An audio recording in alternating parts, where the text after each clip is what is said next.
Most people know me as the casting director of Hadestown and working on Moulin Rouge all the time. Talent isn't the question. The room still matters. Come in.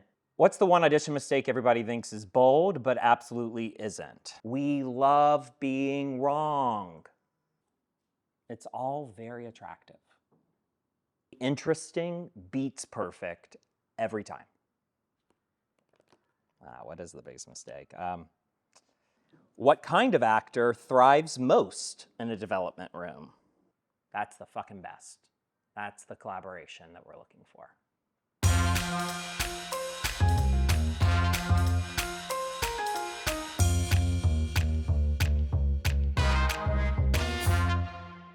Hey folks, I'm Benton Whitley and I'm a Brooklyn-based Broadway casting director and producer. Most people know me as the casting director of Hadestown and working on Moulin Rouge. But what maybe you don't know is that I also have started to produce recently, developing new musicals.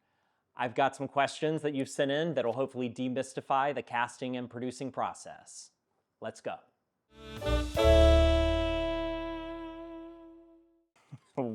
What's the difference between hot and castable?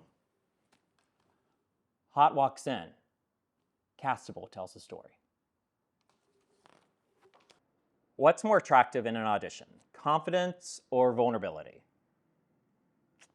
Confidence that allows vulnerability.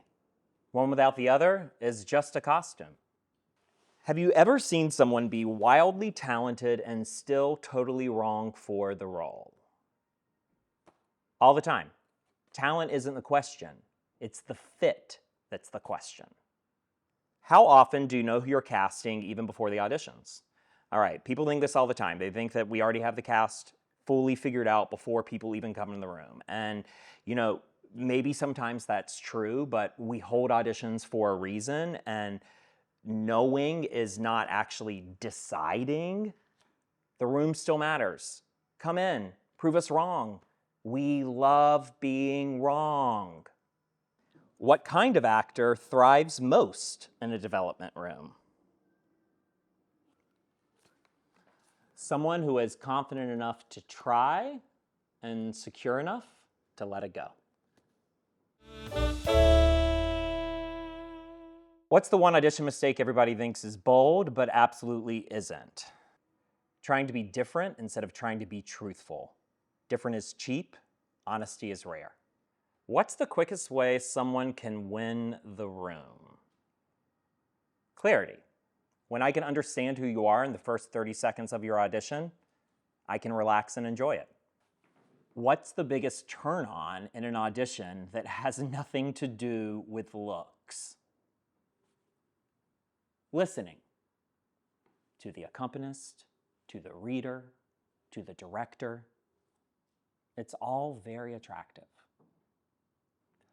What's the most delusional energy that actors bring into a room? Thinking the audition is about proving something. It's not about proving, it's about sharing something.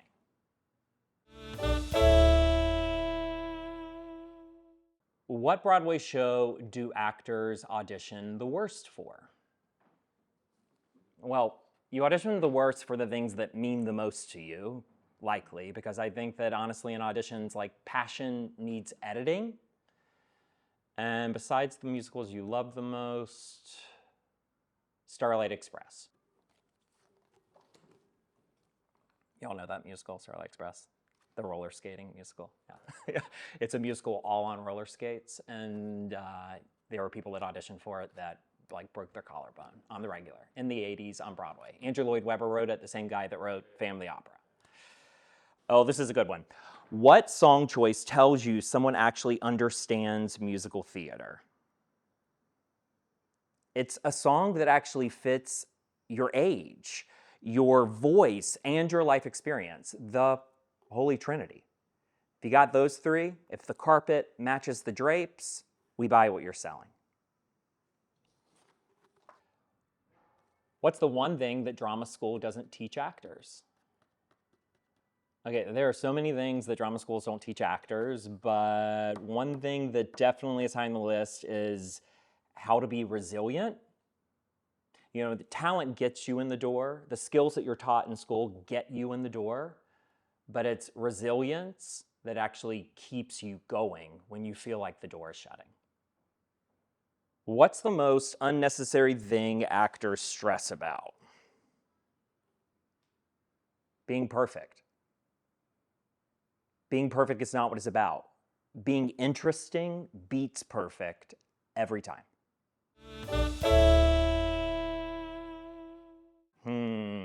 When does casting enter the conversation during the development of a new piece? Okay, well, with me, I mean, it starts even like right from the very first conversation. We are immediately talking about casting. It happens so much sooner than you would expect because the truth is that casting can reveal what the story is actually about.